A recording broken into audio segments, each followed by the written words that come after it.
समाज के अंतिम व्यक्ति तक विकास योजनाओं को पहुंचाने में कानून के साथ साथ व्यवहारिक पक्ष का ख्याल रखना बेहतर होगा। विधायक सत्येंद्र नाथ तिवारी बुधवार को रंका प्रखंड कार्यालय में अधिकारियों के साथ आयोजित औपचारिक बैठक में विधायक सत्येंद्र नाथ तिवारी ने कहा, प्रखंड एवं अंचल के सभी पदाधिकारियों एवं कर्मियों के अलावा काफी संख्या में आम जनता की उपस्थिति में विधायक ने कहा कि वे अपने सार्वजनिक जीवन में पूरी ईमानदारी से अपने कर्तव्यों का निर्वहन किया है और मैं उम्मीद प्रखंड एवं अंचल के पदाधिकारियों एवं कर्मियों से किया जा सकता है।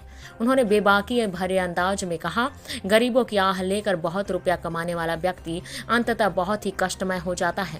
उन्होंने उदाहरण देते हुए कहा कि पूर्व IAS पूजा सिंघल, पुरवार सजल चक्रवर्ती, टाटा बिड़ला समेत देश विदेश में कई उदाहरण हैं जिन्होंने गरीबों का आह लिया, उनका संपूर्ण वंश का नाश हो गया।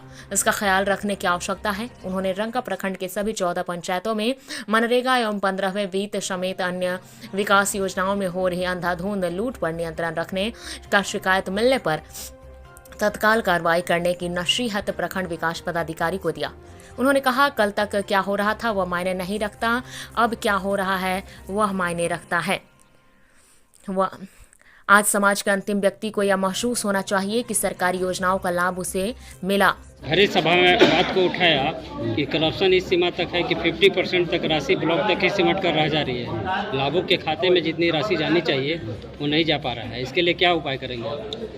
हम क्या बोले, पदाधिकारियों ने कहा कि हम लोग एक पैसा घूस नहीं लेते हैं, तो फिर पता लगाना पड़ेगा जो पैसा कहाँ जा रहा है। और अगर ये कंट्रोल नहीं होगा तो फिर हम विधानसभा से कमेटी बनाएंगे। बहुत सारा योजना धरातल पर दिखता नहीं है, उसका पेमेंट इसीलिए हो जाता है कि बनाने वाले को पैसा कम लगता है। 50% कमीशन दे देने से भी उसको बच जाता है 50%, तो सोचता है कि काहेला काम करेंगे। ये प्रॉब्लम है। हम जितना समझते हैं, बहुत सारे पंचायत हैं जहाँ पर पक्का स्ट्रक्चर का भी काम नहीं हुआ और भुगतान हो गया। उसके लिए क्या उपाय है आपका? उसके लिए जांच करके दोषी पर FIR कराएंगे, जेल भेजेंगे। वो स्ट्रक्चर बनवाएगा या तो जेल जाएगा। रंका में 30 वेंडर हैं और उनके खाते में राशि सरकार के जो मानदंड है उसके विपरीत जा रहे हैं राशि। इसके लिए क्या होगा? नहीं, उसके लिए बात हुआ, मनरेगा के गाइडलाइन में है कि भाई डायरेक्ट लाभुक के खाता में पैसा जाना चाहिए। तो फिर ये बीच में वेंडर क्या है, क्यों वेंडर को देना चाहता है सरकार? हमको अभी मनरेगा के गाइडलाइन का हमको भी अभी जानकारी बहुत नहीं है कि भाई क्या कहता है कानून। अगर एक्ट में है कि वेंडर को नहीं सीधे बेनिफिशियरी के खाता में जाएगा तो जाएगा। मैं इसको पूरे राज्य में सुधरवाऊंगा। रंका हाई स्कूल के जो फील्ड बनाया गया था उसमें भी अपने मनमाने ढंग से उसके खाता को क्लोज कर दिया गया है। मनरेगा का काम था। वो तो हम नहीं जानते हैं ज़्यादा। हम तो आपको मालूम है कि चुनाव का जीत गए कि बेरामे पड़ गए, डाइन लाख दिया। इसलिए हम घूमबे नहीं किए, हम पहले बार अइबे किए हैं, निकलबे किए हैं। और वह स्वस्थ अभी भी हैं।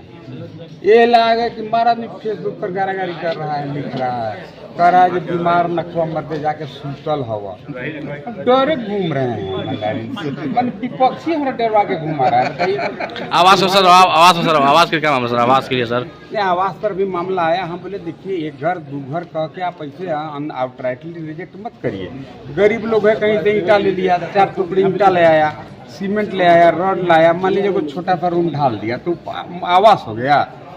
आवास का क्या परिभाषा है? आवास का परिभाषा है शौचालय होना चाहिए, घर होना चाहिए, दूरा होना चाहिए, डाइनिंग के लिए जगह होना चाहिए। अब ये कोई रूम बना दीजिएगा तो आवास हो गया? तो वो आवास नहीं है। मोदी जी कह रहे हैं कि जिसको आवास नहीं है उसको देना है। और आवास का डिफिनीशन है कि 2 रूम होना चाहिए, थोड़ा बरामदा होना चाहिए, थोड़ा छज्जा होना चाहिए, थोड़ा खिड़की होना चाहिए, उसको ही आवास कहते हैं। ये नहीं जो 5-10 फुट बाई 10 फुट के वो ढाल दिया किसी तरीका से ईंटा उटा खोज के, बस वो आवास हो गया। नहीं, मोदी जी ने कहा है कि वह आवास नहीं है। आप आवास के डिफिनीशन को पढ़िए ना भाई, वह डिफिनीशन है आवास का।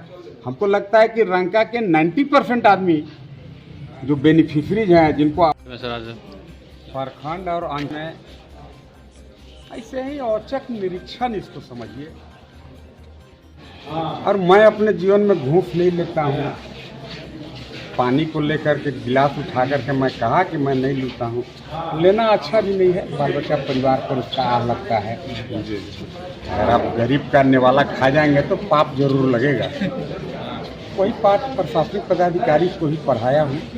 उन लोगों ने भी कहा है कि हम लोग भी घूस नहीं लेते हैं, लेते ही नहीं हैं। बहुत अच्छा है, हम तो यही चाहते हैं।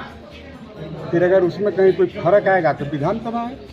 सर कुछ ऑपरेटर का मामला आया सर, कोई ऑपरेटर का मामला? ऑपरेटर का मामला हम बोले कि आउट ऑफ टर्न, नियम के विपरीत अगर रखे होंगे तो हटा दीजिए। मैडम बोली कि नहीं, मैं इसको देखता हूँ क्या कि कौन से क्राइटेरिया में वही ऑपरेटर है, क्यों है, क्या मानक था उसका, वो सब पता लगाएंगे। आज तो देखिए औपचारिक मुलाकात भी था, थोड़ा बात भी हुआ। अब आज के बाद थोड़ा विधायक के रूप में बन जाएंगे। सर तो आवास नहीं बन पाया बालू सर। बालू तो एक गंभीर समस्या है। बालू के क्वेश्चन को मैं विधानसभा में मजबूती से उठा रहा हूँ, सरकार को बैकफुट पर लाऊंगा। जरूरत पड़ेगा तो विधानसभा में मर्द लोटबो करेंगे, बीमारों हैं देखा जाएगा।